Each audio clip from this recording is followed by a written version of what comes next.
Muito bem, nós estamos iniciando hoje, dando continuidade à nossa aula da unidade 3. Nós já falamos sobre a macroeconomia. Aliás, tudo que nós estamos falando entra na questão da macroeconomia.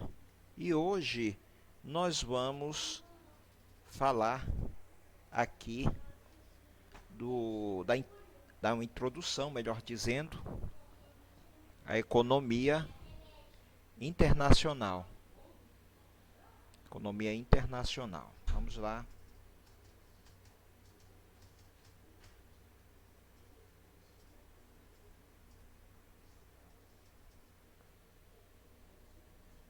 Localizamos aqui, então, Introdução à economia internacional. Vamos prosseguir aqui.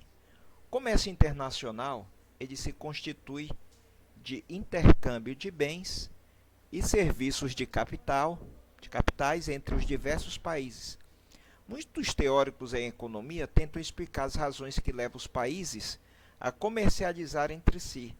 A diversidade de condições de produção, a possibilidade de redução de custos, a obtenção de economias de escala na produção de certos bens vendidos no mercado internacional, foram algumas das explicações sugeridas pelos economistas ao longo dos anos. Então, o que acontece? O que leva os países a fazerem o seu comércio uns com os outros? Geralmente, tem países que eles precisam da matéria-prima, eles não têm a matéria-prima para produzir no seu próprio mercado aquele determinado bem. Então, o que eles fazem? Naturalmente surgem as importações. Por exemplo, o Brasil, ele produz, ele é produtor mundial de alguns determinados produtos, porém outros ele é dependente do mercado externo. Portanto, nenhum país é uma ilha entre si. É por isso que é necessário o intercâmbio agora, Por isso que é interessante o intercâmbio internacional. Fundamentalmente, o comércio internacional surge pela impossibilidade dos países produzirem todos os bens que necessitam. Aquilo que eu já falei, nem todos os países têm a matéria-prima necessária para produzir os seus bens. Então, nós vamos ver aqui alguns termos utilizados no comércio internacional. Nós temos, por exemplo, aqui o livre cambismo. Ele pressupõe que a liberdade total no comércio internacional com o objetivo de fornecer o acesso à população de bens em quantidade suficiente, de boa qualidade e no menor preço possível. Por outro lado, nós temos também o protecionismo. Na dificuldade de se estabelecer uma definição para o protecionismo, podemos dizer que todas as ações contrárias ao livre cambismo, na forma definida anteriormente, serão consideradas como protecionismo. Nesse sentido, podemos ter barreiras que que prejudicam o comércio entre esses países. Essas barreiras poderão ser tarifárias e não tarifárias. Deixa eu explicar para vocês o que é o protecionismo. Geralmente, algumas economias do mundo, para proteger o seu comércio, as suas empresas, elas estabelecem algumas regras tarifárias, elas estabelecem alguns impostos que muitas vezes acabam dificultando, protegendo de uma certa forma a sua empresa, as suas empresas, os seus comércios. Então, esse tipo de mecanismo é chamado de protecionismo. Vamos ver então aqui quais são essas barreiras tarifárias, O que esses países protecionistas eles colocam? Direitos aduaneiros, que são tarifas, são impostos de importação e de exportação, cobrada em razão da entrada e saída de mercadorias no país. Os direitos aduaneiros são cobrados principalmente em razão da entrada de mercadorias, importação, por exemplo, né?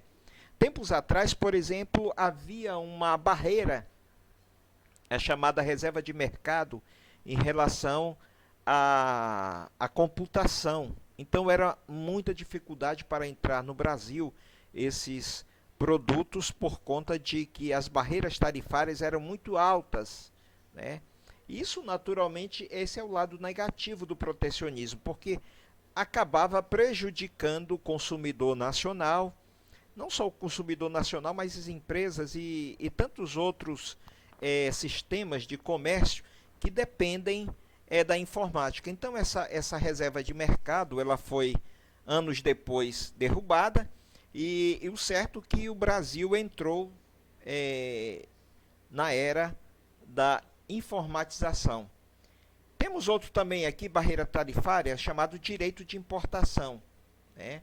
São receitas públicas para o governo, equilibrar o balanço de pagamentos e proteção à indústria nascente. Existem também as barreiras quantitativas, licenças de limitação, né? Essas licenças de limitação elas dosam a importação, proibição da importação quando assimilar nacional. E aí nós temos também um sistema de cotas, que é a limitação pela quantidade de bens importados, limitação pela quantidade de divisas disponíveis para importação e, por último, as barreiras técnicas, que é restrições do caráter qualitativo, de caráter ecológico e de caráter sanitário, né? Então a gente percebe que essas barreiras elas são sistemas de protecionismo, de proteção que um determinado governo, determinado país estabelece, obedecendo esses critérios e essas situações que nós acabamos de colocar aqui, né?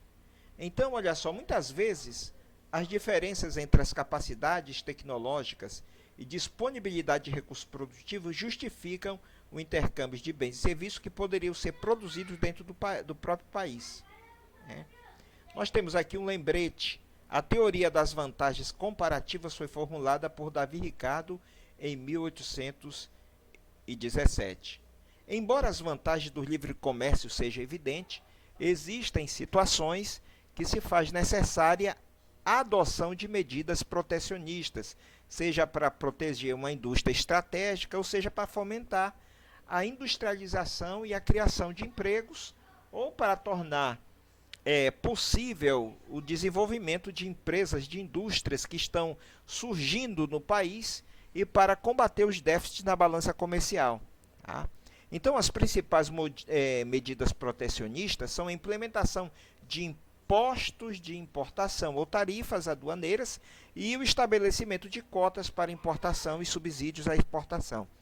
O subsídio à exportação é uma ajuda ao fabricante nacional de determinados bens para que ele possa exportá-los a preços menores e mais competitivos, né? Então, se o governo está restringindo a entrada de alguns produtos no país, em contrapartida, ele precisa dar subsídio para que as empresas locais possam exportar sem uma carga extorsiva de impostos que podem prejudicar, né, a empresa que está exportando. Temos aqui, por exemplo, o dumping, é quando um produto é introduzido no mercado de outro país a preço inferior do seu valor normal. E também quando o preço de exportação foi inferior ao preço compatível praticado no curso das operações normais, né? Nós temos aqui também os direitos antidumping, né? Medidas compensatórias. Poderá ser adotado pelo país importador, primeiro de forma provisória, enquanto corre o processo, e depois de forma definitiva, após a decisão do processo, tomada pelas autoridades governamentais do país importador. Vamos ver aqui, então, algumas formas de aplicar esse direito anti-dumping. Aplicar uma sobretaxa na importação, valor fixo por unidade, né? Então, são instrumentos que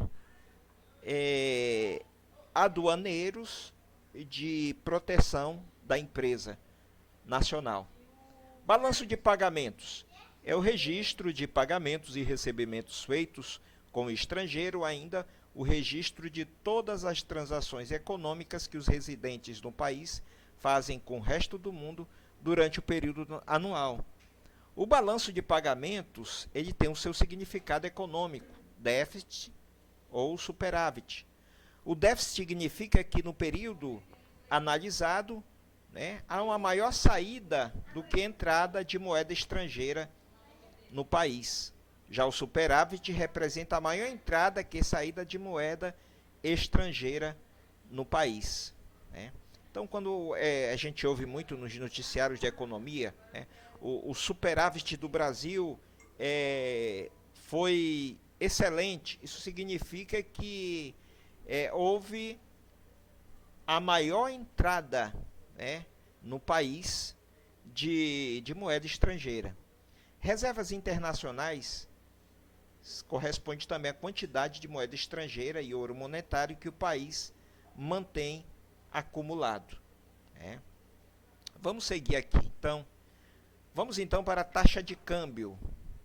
Quando dois países eles mantêm relações econômicas entre si, é preciso fixar nessa relação de trocas entre as suas moedas, já que nessas relações entram em jogo duas moedas completamente diferentes.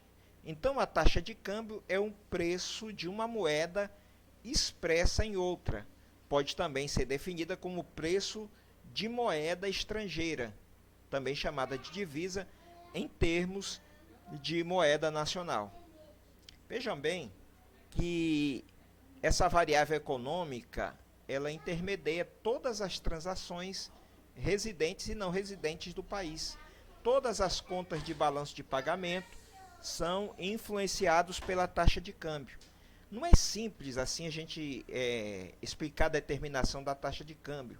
São vários fatores determinantes, principalmente o regime cambial. O que é o regime cambial? É a regra que a autoridade monetária de um país adota para determinar a taxa do câmbio ou o preço das divisas. Então, o regime cambial ele define duas formas básicas de determinação das taxas de câmbio. Institucionalmente, pela decisão das autoridades econômicas, que periodicamente fixam essas taxas a partir dos seus balanços de pagamento, de suas reservas de ouro e dos acordos internacionais. E o Bacen, que é o Banco Central, ele fixa o preço das moedas e garante a conversão da moeda estrangeira em nacional. Vamos ver aqui então que os mercados de divisas são aqueles nos quais se compram e vendem as moedas dos diferentes países. Nesse mercado se faz a troca da moeda nacional, pelas moedas de países com os quais se mantém relações econômicas, originando um conjunto de ofertas e demandas da moeda nacional em troca de moedas estrangeiras. Vamos aqui então. As mesmas leis que afetam o preço dos bens no mercado também afetam a taxa de câmbio. E algumas questões que afetam a demanda da moeda também afetam o nível da taxa de câmbio. Por exemplo, a especulação é um processo fácil de acontecer, dado que as divisas são estocáveis com uma moeda comum. A interferência governamental, quando manipula a situação dos balanços de pagamento por esse mercado, através de leilões, ou comprando e vendendo divisas.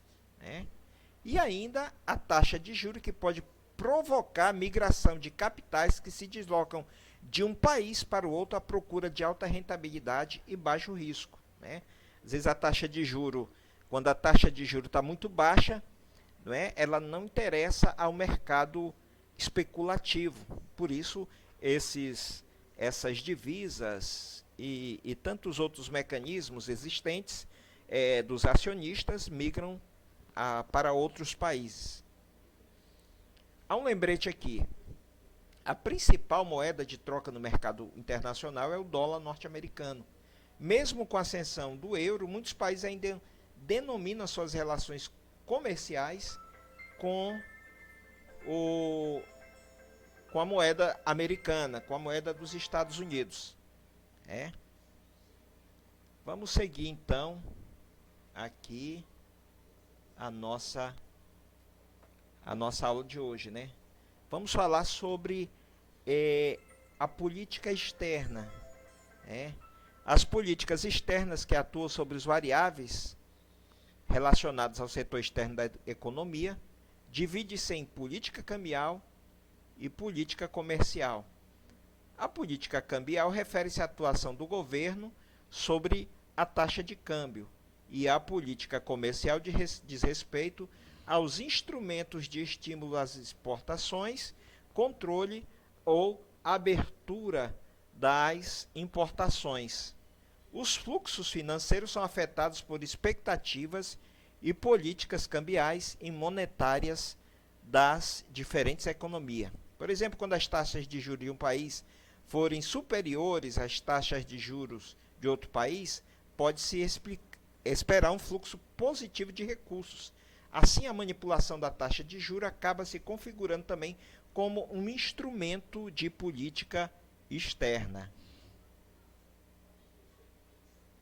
Então, aqui, na nossa aula de hoje, um resumo da nossa aula de hoje, nós esperamos que você obtenha um conhecimento da estrutura básica da macroeconomia, a importância do estudo e na atividade econômica, a função do mercado monetário, analisando a oferta de moeda, a política monetária e a taxa de juros.